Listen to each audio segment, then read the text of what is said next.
Today I'm going to talk about why I'm here and what led me to this whole boundary outlook on life and why I chose to do boundary coaching, because it has changed my entire life. It has changed every relationship that I've had.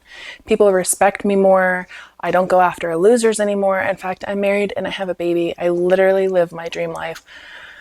People, a lot of my friends are like, you created this. Like, I totally created this. I'm going to tell you how I went from a broken girl who was getting cheated on, living in a trailer park, to now living a life that I never imagined myself to be in, but I do now. And if you don't know who I am, my name is Lindsay. I also go by Ellie. Ellie is a nickname that my husband started calling me when we were on dating apps. I had my name as Ellie. For the L was short for Lindsay, and then it turned into Ellie, and then he introduced me to all of his family as Ellie. So it's kind of stuck. So let's go back to 2018, and we can go back to literally all of the partners that I chose in my life up until my now husband, where I really changed myself. I was going to an honors university for biology. I was doing sports therapy for NFL clients. I started at a CrossFit gym in Baltimore, Maryland. Prodigy Fit, if you are wondering. I set my table up and I started working on athletes there. I've been a massage therapist since 2014, and I met somebody, fell in love. Long story short, he wanted to move to Houston in an RV, wanted to live off grid, and me being, I guess it's the Sagittarius in me, I'm a fire sign, I don't know. I was like, yeah, let's do it. So, but also because I didn't want to let go of this person, right? And I left my job, my really good job. I left the school that I was at. I left my family and I left my friends. And I moved from Maryland all the way down to Houston in an RV. And I was so blind. About 3 months after we moved, he had a court case back up in Maryland that he had to go to, but he left his passwords and his email up on my computer, which I guess the universe did that on purpose. And I saw a lot of things that were traumatized me. So he had PORN accounts that he was applying to. He had tranny PORN all over his computer, which was new to me. He had Bumble accounts. He was talking to multiple women on Facebook Messenger. He was sending himself to men on Snapchat.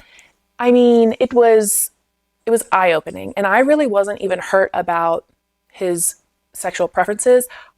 I was getting cheated on the entire relationships, and I didn't even know. And I moved halfway across the country with him. I found out that he was sleeping with other women while I was living with him up in Maryland. I got a few of them to admit it. Some girls thought that I was just being, the crazy ex. But yeah, so this led me into a downward spiral, and I confronted him about everything, but leading on, I was financially stuck. I also was trying to talk to him about what had happened, and all he could tell me was, we'll never get through this if you can't get over it. That's what I was told. So then I started thinking it was a me problem. It absolutely is not. Was not. So I started doing online marketing, and I ended up making a lot of money to the point where I realized I can leave this relationship. So I moved again, another halfway across the country. And now I landed in Las Vegas, where I now live with my now husband. But I was here for about 3 years, going through some really hard times. And the last straw with the guy in Houston was I walked in on him and somebody else. And but I was labeled as the crazy ex, and I was labeled as the unstable one, right? And I've never cheated. I've never done anything like that. So obviously, but I did think that I was the unstable one because he made me feel that. So if you're in a relationship right now and you've been cheated on, or you have had infidelity, I just want you to know that it has nothing to do with you.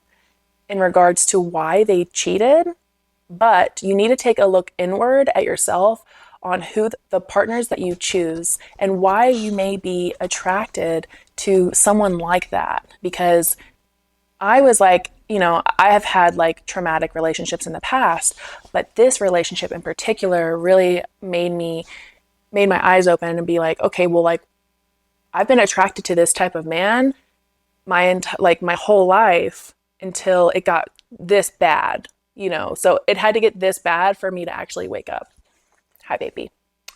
When someone cheats, that is an internal issue that they are having with their own self-worth or whatever effed upness that they have had in their life, that has led them to that. But because betrayal gets wired into your nervous system, I was choosing the wrong friends when I got to Vegas. I was choosing the wrong partners when I got to Vegas still. And I was like, why is this all happening to me?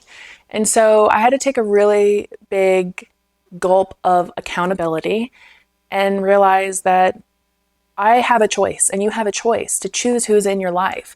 You have a choice to set these boundaries early on to set the tone of your relationship. And if you don't do these things, people will not respect you and they will walk all over you. It's very hard to set boundaries as someone who feels guilty and has felt guilty in setting them. The more you do it, it's like practice makes perfect. So the more you do it, the easier it'll be.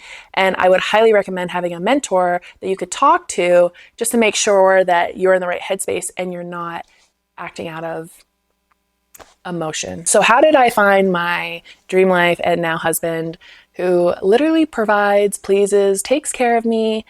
He doesn't care if I work or not. He wants to provide. He is a provider. That's what men are here to do. They want to do this. So coming from a relationship that I was being cheated on, obviously I have some sort of anxious attachment style, like they're going to leave me for somebody else. And so I really had to work on the security in myself. And I remember there was like a day that he didn't text me all day. And I was fight, you fight with your old self and your new self, and you're just like, no, I'm secure. Like, if he doesn't text me, that's fine. You need to know that when you're dating somebody, they're probably dating other people. It would be very ignorant to think that they're not. So, so I really had to dive in on my security with myself, and I had to really remind myself of that because my old self was trying to battle with my new self, telling me that I was not secure and that I needed to text him to see what he was doing and try to control the situation. But you don't need to do that. When a man wants you, he will pursue you. Men are very simple, and if he wants you, he will come get you. If he's not ready for a relationship, he will show you with his actions. It's black and white with men. You really don't need reassurance, especially in the beginning, because a man wants to know that he is going to be with a secure woman. And a lot of these men, like my husband, he was with a secure woman, but then when I got pregnant, all of my insecurities and everything kind of came out. And he is the best thing ever because we have really broken the cycle of our past and we don't want to put that on our children. So he's done everything that he possibly can to make me feel safe and secure, since I never felt safe and secure as a little girl, which led me to pick the wrong partners. And that's where I'm at today. So I just want to say that if you are in this self-awareness journey where things keep happening to you, I'm telling you, they are happening for you, and they're happening for you so that you can learn. I want you to take a lesson out of each. If you're in the dating scene, like every person that comes in your life is for a reason. If it ends up badly, they were there to teach you something. And maybe start taking a look inward and seeing why you go after emotionally unstable men, because that's going to be your first thing that you should look at so that you don't pick the same partners. And then as women, we're on a biological clock and we don't have this time to be lollygagging around with these